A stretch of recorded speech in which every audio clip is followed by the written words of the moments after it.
Hey, it's August, and you know what that means. School will be starting up for many of us here in Edmond. And on this month's episode of Your Edmond, we're going to be talking about school zone safety tips. And hey, also, if you have a sidewalk that needs to be fixed or repaired, we're going to tell you about a program that might be perfect for you. Also, we'll have a story about Ward 2 Council member Elizabeth Waner and a new Edmond Way segment. Let's start the show.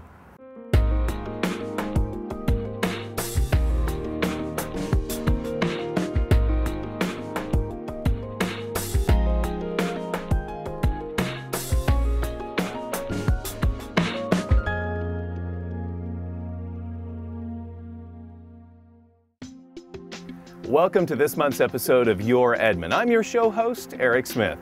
You know, since school starts this month, we thought it'd be very important to tell you about some safety tips to consider when driving or walking in school zones. Did you know that each year there are 630 child pedestrian fatalities and 39,000 non-fatal pedestrian injuries? Something we definitely don't want to see happen here in Edmond. Let's take a look at how you can prevent these accidents from happening. During the year, it's quite common to see children walking to and from school, especially to Edmond's middle schools and high schools. Though school zones are active before school begins and after school ends, both drivers and children need to pay extra attention to avoid accidents. The biggest violations and infractions that we see is the same as elsewhere. People inattentive to driving. They're too busy multitasking, paying attention to their iPhones or their radios, not to pay attention to the actual driving that they're doing. And they'll be speeding through the school zone and not even aware that it is a school zone. In all of Edmond's school zones, the speed limit is reduced to 25 miles per hour. Throughout the school year, especially during the first few days, Edmond police officers focus on the activity in school zones to remind those traveling through to use caution and slow down. First few weeks of school coming back into session, we're going to take extra priority to the school zone areas. We look for the people that are violating the speeding laws and other laws that make it dangerous in the school zones for our kids. While driving, slow down and be alert in residential neighborhoods and school zones. Most school zones are pretty short, so even that few extra seconds just to slow down and be more aware, it's not going to make you're late, and you're still going to arrive where you want to go safely without any interruptions. Watch carefully for children on or near the road. Children sometimes move in unpredictable ways. Kids aren't paying attention to what drivers are doing. They're trying to get home, or they're in a rush playing with other kids, and they're not paying attention. That's why, as drivers, we need to be extremely cautious when children are walking or playing near streets. Prepare to act quickly and safely in case a child unknowingly steps in front of your vehicle. Other things to remember are: take extra time to look for kids at intersections, on medians and curbs. Enter and exit driveways and alleys slowly and carefully. Reduce any distractions inside your car so that you can concentrate on the road and your surroundings. Put away cell phones and focus on driving safely. No matter what you're trying to do, whether you're sending a text message, email, it's not that important that you can't pull over or you can't wait to get where you're going to text. I mean, it's not worth someone's life. Parents, you'll want to find the best direct route to school with the fewest street crossings. The best thing is to know your path that they're walking, to make sure they stay on the sidewalks. Before they step off the sidewalks, to give it an extra look, to look for other motorists, to make sure that it's safe for them to cross and that they have that motorist's attention before they do cross. For those that are walking or riding a bicycle to school this year, there are some safety precautions that you can follow too. Only cross streets at a corner using traffic signals and crosswalks. Try to make eye contact with drivers before crossing in front of them. Do not assume that because you can see the driver can see you. When crossing a street, look left, right, and left again. Then walk across the street. Do not run. Because 83% of child pedestrian deaths occur at non-intersection locations, it's extremely important that you walk on sidewalks and paths. Also, be alert around vehicles. Watch for cars that are turning or backing up. Whether you're driving the streets in Edmond or walking the sidewalks, the most important thing is to pay close attention to your surroundings and be safe. You can find out more safety tips by visiting safekids.org. And a few more things that you may want to keep in mind: never leave a child alone in a vehicle. Always lock car doors and trunks, and be sure and keep keys out of the reach of children. Now let's switch gears just a little bit. As you can see, I'm standing on one of the sidewalks right here in Edmond, just as many of the kids will be doing when school begins. Now, we all know that sidewalks don't last forever. In fact, right now you may have a sidewalk in front of your house that is deteriorated a little bit and maybe in need of some repair. If so, you may want to check out the Sidewalk Partnership Program. Mike Roten and his wife Kathy moved to Edmond in 1985. They loved the neighborhood and they loved the nearby schools. But over the years, they didn't like what the weather was doing to the sidewalk in front of their yard. We get the best of winter and we get the worst of winter. We get the best of summer and the worst of summer. And it takes its toll on the infrastructure or the concrete and the sidewalks and the roads and everything. In the last couple of years, Mike especially noticed that the sidewalk desperately needed repairs. That's when I got kind of serious about trying to improve it and found out, happily, that the City of Edmond had this program that would help residents like myself in our neighborhood and neighborhoods like ours. The Sidewalk Partnership Program is a program that allows citizens and the city to work together to replace badly damaged sidewalks. Without proper repairs, these sidewalks usually become a hazard to those that use them. We have so many senior citizens walking early in the morning, late in the evenings, and children using the sidewalks for school routes, that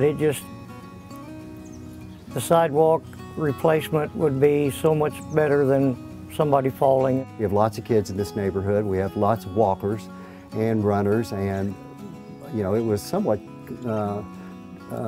troublesome for me to think that somebody could fall or trip on, you know, an unlevel piece of concrete or sidewalk here. To avoid these situations, homeowners can take part in the Sidewalk Partnership Program. For qualifying sidewalks, the city will pay 70% of the repair or replacement costs. Homeowners are responsible for only 30%. So for every $100 worth of work, a homeowner will pay only $30. I'm not one to look the other way when I have an opportunity to save some money, and this certainly was a real benefit to Kathy and me and as property owners. To apply for the program, simply visit edmondok.com and complete the application. You can also call the Public Works Department at 216-7770, and an application can be mailed to you. Couldn't have been easier. Once the application is received, a representative inspects the sidewalk and makes sure it qualifies for the program. Afterwards, you're provided with a cost estimate for the repair or replacement. I wrote him a check, and very quickly, probably within 2 weeks, a crew was out here working on the sidewalk. We have so far got a lot of emails and phone calls stating they were really surprised at the quality work that was done, and the response time was short, and when the job was left in a clean manner, and they are just really amazed at the work. We are very happy with it. It looks fantastic. We think it adds a lot to this street. This is the main street in and out of our neighborhood, and I feel quite good about what it looks, how it adds to the appearance of the neighborhood. To find out more about the Sidewalk Partnership Program, visit edmondok.com or call 216-7770. Online, you'll find a list of qualifications for the program. Also, the city's participation is subject to the availability of funds.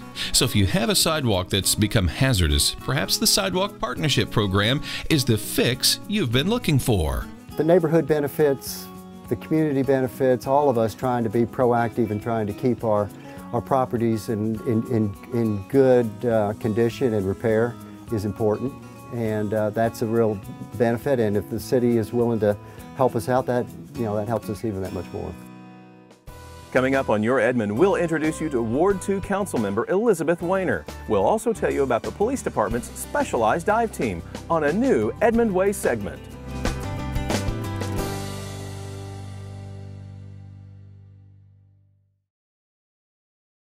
Hi, I hope you're enjoying this episode of Your Edmond, but we wanted to get a little bit of your time to tell you about the Edmond Activity Planner and just remind you to watch it, because we've got some great things to show you, great things to tell you about, and there might be a surprise guest, but I'm sure you can probably figure out who he is.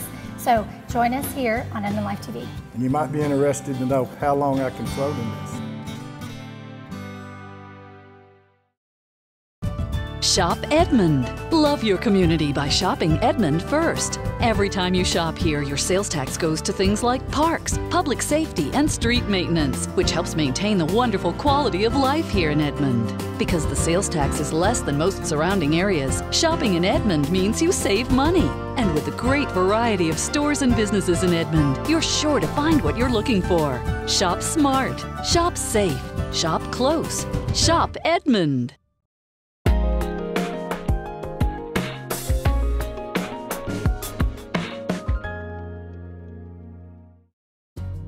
How cool is it that we have our own public transportation system right here in Edmond, and it's free?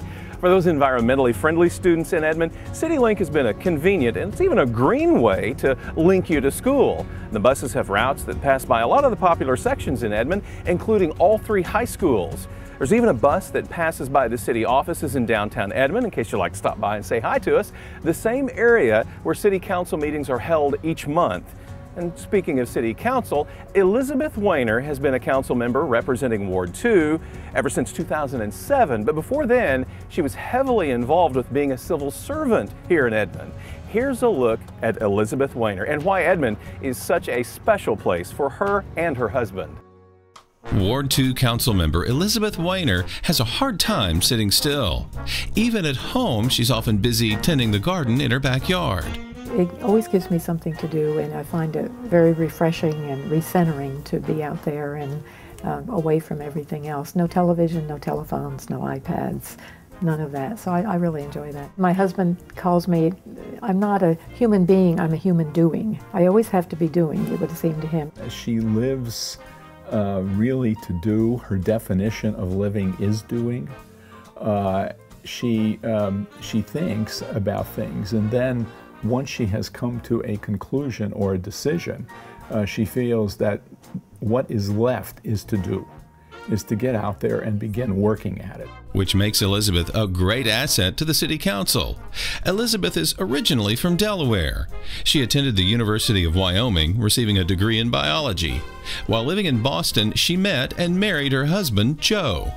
They moved to Edmond in 1980 when Joe accepted a position at the University of Oklahoma Medical Center. In 1980, Edmond had a population of about, I think, 32,000, so it was really quite small. But I thought there was just an incredibly comfortable feel to it, with so much to offer in terms of topography, and the community itself was really very refreshing. We looked in Oklahoma City, we looked in Norman, but we just felt that Edmond had a very good feel about it, and we were very attracted to it. Elizabeth was able to be a stay-at-home mother as her 2 boys began school. It was during this time that Elizabeth became involved with a local zoning issue. She learned a lot about the city's planning process, and after showing an interest in civil service, she was appointed to the Parks Board, where she served for 10 years. In 2000, she was appointed to the Planning Commission, which she served on for 7 years. In 2006, Elizabeth ran for the Ward 2 council position and was elected.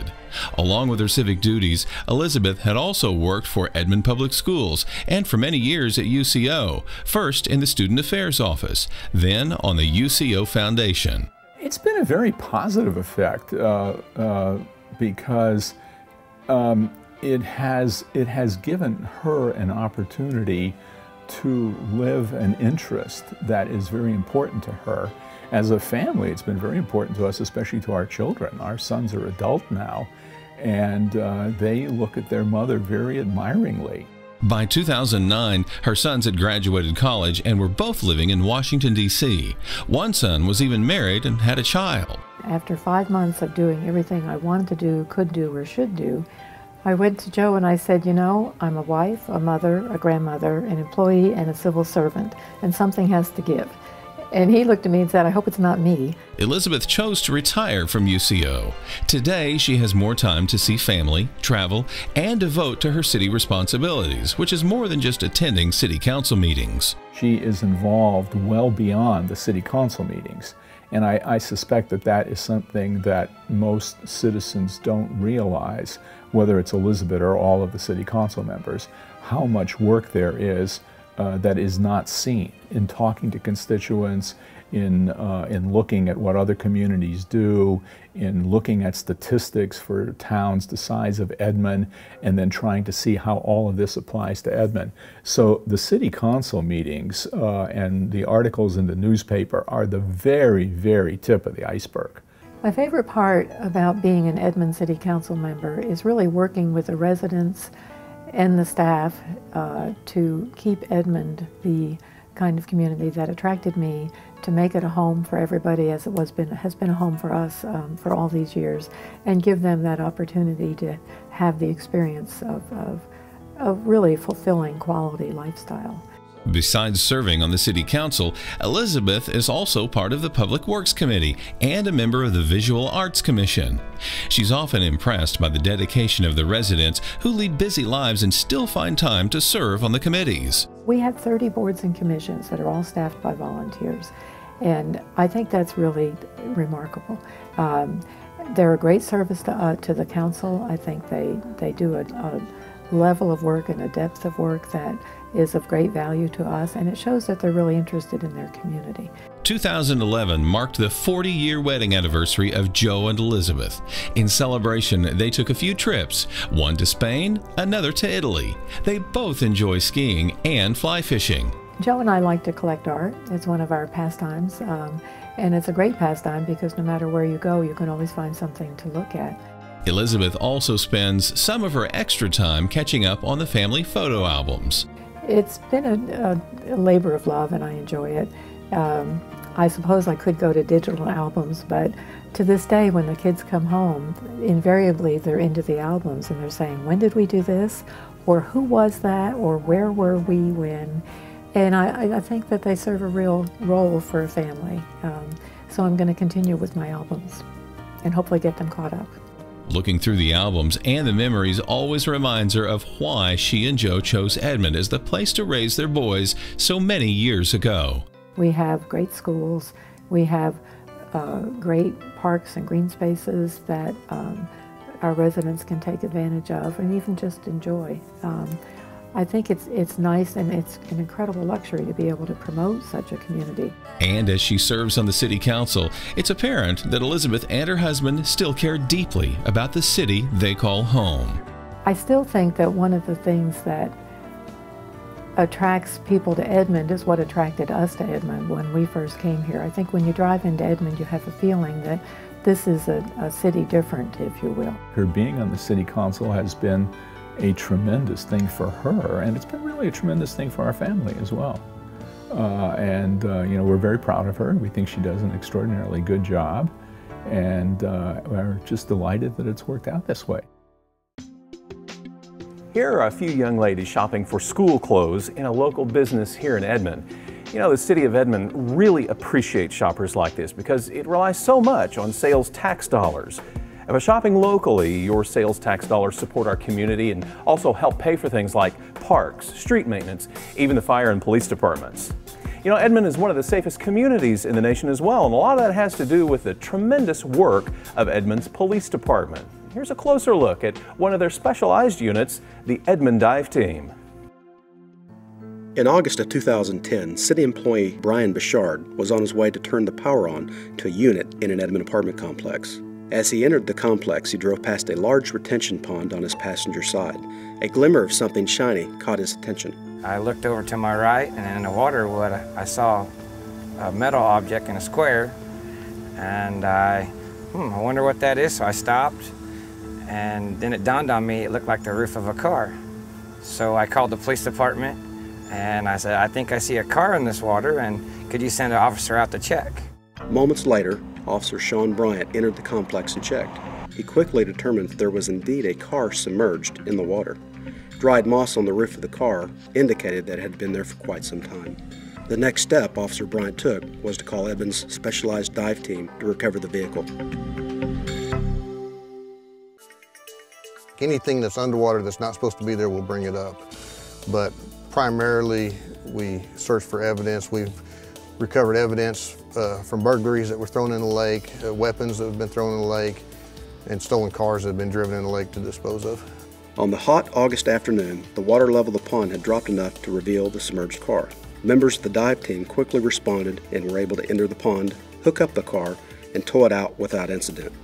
There was nothing suspicious inside the vehicle, and when the tags were checked, officers learned that the car had been reported stolen 3 years earlier, in July of 2007. Today, the Edmond dive team consists of 10 police officers and a medic. There is a team leader and an assistant team leader. Each diver is certified and has advanced levels of skills so they can perform their underwater duties as safely as possible. We never dive without at least 3 divers present. We have a diver, a backup diver, and we have a line tender on the shore that's communicating signals to the diver at all times. The rope is attached to a special harness on the diver. Each diver also uses a buoyancy control device to adjust their flotation beneath the water. Members of the dive team train once a month for 8 hours. Sometimes they perform searches along the bottom of Arcadia Lake. There are even times when they sink a car in the lake and the dive team recovers it. Using special inflatable bags, they are able to lift the car out of the water. It takes new members about a year of training before they can actually recover underwater evidence while on duty. On any given dive, the danger level is always considered by the team. There are many things that can go wrong beneath the water, so practicing safety is top priority. There's all types of entanglement problems. There could be different issues with equipment. One of the trainers for the dive team is Rocky Yardley. Because of his expertise as a bomb technician and diver, he hosts a unique week-long training seminar each year for the recovery of underwater explosives. I started the program to train bomb disposal technicians who are also public safety divers or scuba divers on how to safely recover explosives or hazardous devices that have been dropped, placed, or hidden underwater. Rocky was heavily involved with the investigation of the Oklahoma City bombing that took place in 1995. He understands firsthand the importance of having this type of training. The world's 3/4 water. The terrorists and the criminals are hiding or destroying or discarding this evidence somewhere. Tim McVeigh even hid evidence underwater at a lake in Kansas. For his 2011 class, Rocky had students from Seattle, Pittsburgh, and even New Zealand. On their first day, students spent most of the day in the classroom. For their second day, they retrieve items from the bottom of the pool at the UCO campus. The last 3 days of training take place at Arcadia Lake, where the visibility for divers is almost none. Arcadia water is not clear and is considered black water diving. You have no visibility. While wearing my mask under the water, I tried to check even my own air gauge. You would bring it right up to your face and there's nothing. You have no visibility, so you're strictly working by feel, and that's how you're working. When we were working out at the college campus in the pool, well, you could do that for days on end, right? Because you know you're in the bottom of the pool. You got out into a lake, and now you're coming across beer bottles, beer cans, maybe a tree limb, and all of a sudden that tree limb feels an awful lot like a person's arm. Oh, it definitely raises the factor of this is serious stuff. And if you can find this stuff in Blackwater, then you can find it anywhere. So it's a good location. This school in itself is the most dangerous training they'll ever do. We're underwater and we're using explosives and different instruments. Underwater is not where you want to be if an explosion goes off. That's extremely dangerous training. And I commend these young men and women to come in and do this type of hazardous training to help the citizens of their community. I can unequivocally say that this is the best training I have ever attended. In the 13 years as being a bomb technician, this has been some of the most intense, most demanding, and the host and the city the most gracious. Having specialized groups like the dive team is extremely important for the community. When an underwater event or emergency arises, it's comforting to know that there are officers that can safely and professionally handle these dangerous situations. This video series was produced by the Edmond Police Department and the Cops Leadership Council. To learn more about the Leadership Council and its partnership with the Edmond Police Department, please visit edmondpd.com or call 359-4440. You can watch past episodes of the Edmond Way on YouTube. Just search City of Edmond, OK. Well, that's our show for the month of August. I told you that there would be a lot to learn about. School will be back in session, so be cautious out there as you drive, and remember to shop Edmond whenever you can. Oh, and listen, if you really like the show, be sure and catch us on YouTube. Go to youtube.com, and you can even do a search for City of Edmond OK. I'll see you next month on another episode of Your Edmond.